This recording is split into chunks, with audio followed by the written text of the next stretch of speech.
अगर अब तुम बोलोगे आलू में ऐसे पार्टिकल्स अलग अलग तो दिखाई नहीं देते हैं, वो तो कंटिन्यूअस होता है, उसमें जो मास पार्टिकल्स हैं अलग अलग थोड़े दिखते हैं, एक यहाँ एक यहाँ एक यहाँ, ऐसा तो नहीं दिखता है, वो होता है कंटिन्यूअस मास डिस्ट्रीब्यूशन।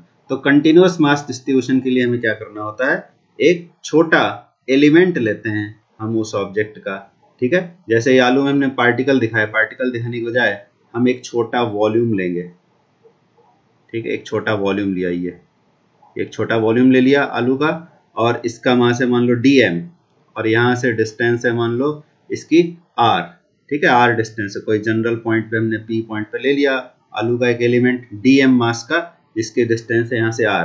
तो पहले हम इस dm मास के लिए मोमेंट ऑफ इनर्शिया लिखेंगे, moment of inertia of mass dm about the axis of rotation.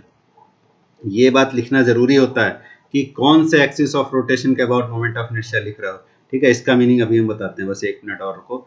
About the axis of rotation, इस स्टेटमेंट को पूरा कर दें पहले। तो क्या होगा, एक छोटे मास के लिए लिख रहा हो तो उसका मोमेंट ऑफ इनर्शिया भी छोटा होगा, वो होगा मान लो di, ठीक है। तो वो क्या होगा, मास था dm और डिस्टेंस कितना था r, तो हो जाएगा dm इंटू आर स्क्वायर। ये उस छोटे मास पार्टिकल का, मास वॉल्यूम का मोमेंट ऑफ इनर्शिया हो गया। देयरफॉर पूरे बॉडी का मोमेंट ऑफ इनर्शिया क्या होगा, कंटिन्यूअस मास डिस्ट्रीब्यूशन के लिए बोलना है, अगर पार्टिकल वाइज हमें दिखाई दे रहा है सिस्टम में तो हम इसको यूज करेंगे sigma M I R I square.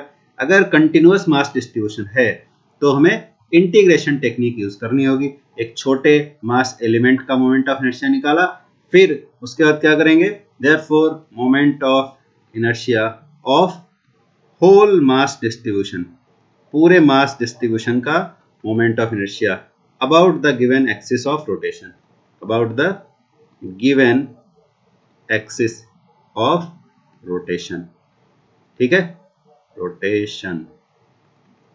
क्या हो जाएगा, I equal to integration of D I, और इंटीग्रेशन ऑफ डी आई का मतलब है dm इंटू आर स्क्वायर, ठीक। अब यहाँ पर इंटीग्रेशन जहां भी दिखाई दे तो ये बहुत ही कॉमन बात है कि यहाँ पर r और dm आपस में रिलेटेड होने चाहिए, ठीक है, यानी कि जब ये आपस में रिलेटेड होंगे तभी तुम इसको इंटीग्रेट कर पाओगे, अदरवाइज नहीं। हालांकि हमारे 11 क्लास में ऐसे क्वेश्चन की जरूरत नहीं पड़ेगी कि जहां इंटीग्रेशन की जरूरत हो, हमें सिंपल केसेस ही दिए जाते हैं। तो ये एक कंटिन्यूअस मास डिस्ट्रीब्यूशन जब होगा तब उसका मोमेंट ऑफ इनर्शिया हम इस तरह से निकालेंगे, इंटीग्रेशन मेथड यूज करके, ठीक, इस तरह से। ये पता नहीं क्या बन गया है, बॉक्स बनाना था, चलो बॉक्स बना देते हैं, ये हो गया, ठीक है, कंटिन्यूअस मास डिस्ट्रीब्यूशन के लिए मोमेंट ऑफ इनर्शिया। हाँ, अब इस इंपॉर्टेंट बात पर आते हैं, ये जो बार बार about the axis of rotation लिखा जा रहा है, ये बहुत इंपॉर्टेंट बात है, क्योंकि एक्सिस ऑफ रोटेशन अगर हम चेंज कर देते हैं तो मोमेंट ऑफ इनर्शिया भी चेंज हो जाता है। देखो इसी में देख लो, ये मान लो हमारा जो 3 पत्थर वाला एग्जांपल था, ठीक है, इसमें यहाँ पर है हमारा एक्सिस ऑफ रोटेशन, ये है, ठीक। अगर हम पत्थर को यहाँ पर पकड़ लेते हैं, सपोज यहाँ हमने O पॉइंट पे पकड़ा था जहाँ कोई पत्थर नहीं बना था, सपोज हम M3 को होल्ड कर लेते हैं हाथ में, M3 को होल्ड करके घुमाते तो यहाँ से एक्सिस ऑफ रोटेशन पास होता है M3 से, ठीक है।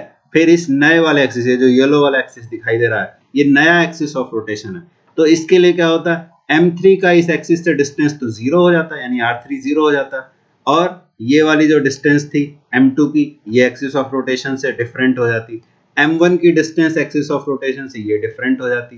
तो अगर कहने का ये मतलब है कि अगर एक्सिस ऑफ रोटेशन तुमने चेंज कर दी तो मोमेंट ऑफ इनर्शिया भी चेंज हो जाता है।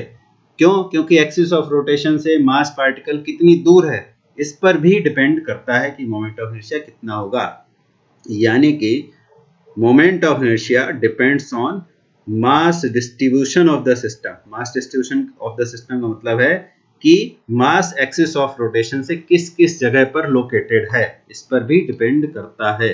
इसका बहुत ही अच्छा और आसान एग्जांपल अगर तुम्हें देखना है तो वो भी तुम्हें अपने घर के आसपास ही दिखाई दे जाएगा, ठीक है। कहाँ दिखेगा, साइकिल के पहिए को अगर देखें, ठीक है, साइकिल का पहिया अगर देखें, देखो हमारे पास एक साइकिल के पहिए का फोटो था कहीं पे, उसको ढूंढ के लाते हैं, कहाँ है साइकिल का पहिया,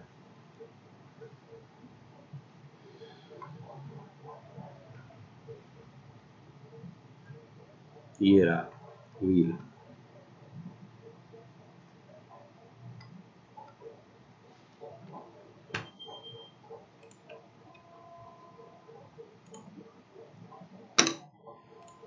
ये हमारा साइकिल का पहिया था, इसको हम जरा खींच कर नीचे ले आए।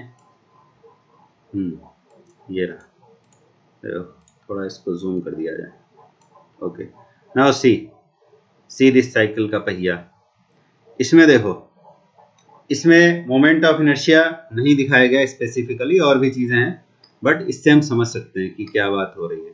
देखो, ये एक्सिस ऑफ रोटेशन है, यहाँ जो एक्सल होता है, ठीक है, ये जो ब्लैक वाला जो लाइन दिख रहा है, ये हमारा एक्सिस ऑफ रोटेशन है, ये वाला, ठीक। एक्सिस ऑफ रोटेशन के चारों ओर जो मास डिस्ट्रीब्यूशन है, अगर तुम साइकिल के पहिए को ध्यान से देखो तो, और अगर तुमने छोटे क्लास में पढ़ा हो तो उसमें पढ़ा होगा कि जो प्रिमिटिव मैन था जिसने व्हील डिस्कवर किया था एकदम शुरू में, तो वो व्हील कैसा था, वो डिस्क जैसा था, ठीक है, डिस्क जैसा, मतलब साइकिल का पहिया जैसा हम आजकल देखते हैं, या किसी भी व्हीकल का अगर हम व्हील देखें तो तुम सब में देखोगे कि एक्सल से लेकर रिम के बीच में ऑलमोस्ट खाली रखा जाता है, उसमें मास ज्यादा नहीं होता है। साइकिल के व्हील में देखो, यहाँ बीच में क्या होते हैं, ये स्पोक्स लगा दिए जाते हैं, ये सब स्पोक्स हैं।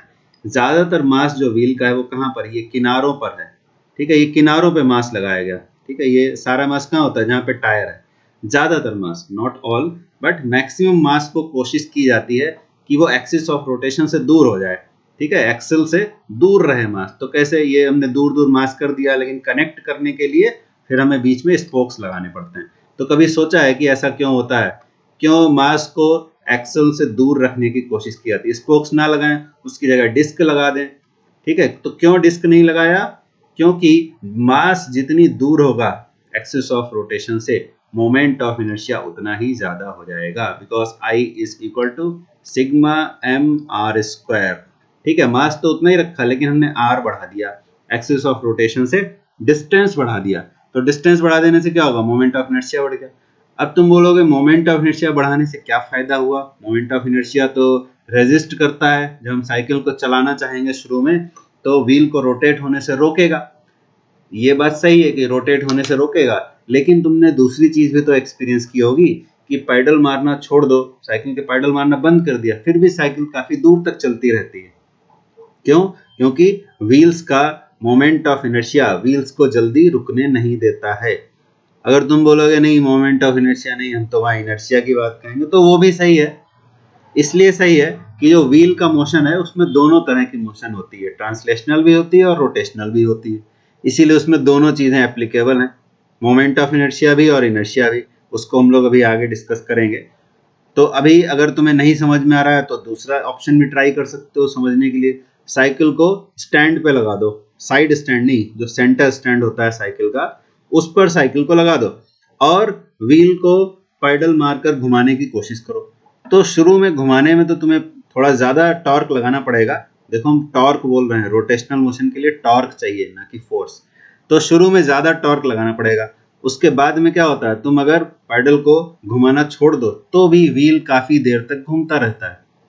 क्यों घूमता रहता है? क्योंकि मोमेंट ऑफ इनर्शिया की वजह से रोटेशनल स्टेट ऑफ मोशन को चेंज नहीं होने देना चाहता है। भाई घूम रहे हैं तो हमको घूमने दो, रोको मत, ठीक है। अगर रुके हुए हैं तो रुका रहने दो, घुमाओ मत। तो मोमेंट ऑफ इनर्शिया बढ़ाने से ये फायदा होता है। अदरवाइज क्या होगा, जैसे ही हम पैडल मारना छोड़ देंगे तुरंत व्हील रुक जाएगा। तो मोमेंट ऑफ इनर्शिया ज्यादा होने की वजह से पैडल मारना छोड़ने के बाद भी व्हील रोटेट होते रहता है। फैन का भी वैसे ही, स्विच ऑफ कर दिया तो टॉर्क लगाना बंद हो गया, तो फिर भी फैन हमारा देर तक घूमता रहता है। क्यों? क्योंकि मोमेंट ऑफ इनर्शिया ज्यादा है, ठीक है। तो ये तो